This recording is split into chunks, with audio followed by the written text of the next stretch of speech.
David Menzies for Rebel News here in Windsor, Ontario. And folks, I'm at the Ambassador Bridge. That is the international border crossing from Ontario to Michigan. And it is also, well, I guess the scene of the crime, if you will. You might recall last month we brought you the horrible story of Colin Grey, 63, of Windsor, Ontario. He was detained at this bridge by a border agent. Her name is Officer Grelot, badge number 61475. And it was on the suspicion that he was impaired.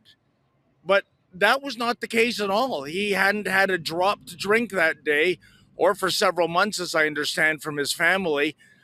But he was suspected of being a drunk driver, when in fact, what he needed was life-sustaining medication that was allegedly denied to him.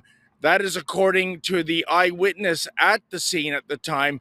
That would be his son, Christian Grey.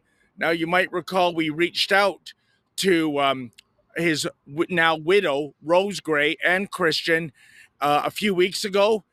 Here's an excerpt of what they had to say. He obeyed the law and showing, but they never listened. They failed. This officer failed my husband. He failed the rights to take away everything from him, and they cost his life. I wish my father was still here. They took away my father, and I didn't have a chance to say goodbye. Now, of course, I have reached out to the Canadian Border Services Agency, and yet again, it's a matter of, due to privacy and confidentiality, they can't comment on what happened. What do you mean you can't comment? Colin Grey is now dead.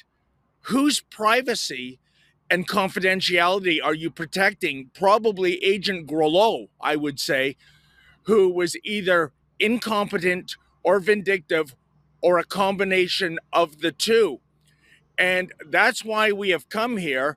It's to track down this agent, get her side of the story, but it's not forthcoming. We've been told by the CBSA here that I have to go through their website. I've already done that. So they're not interested in giving their side of the story.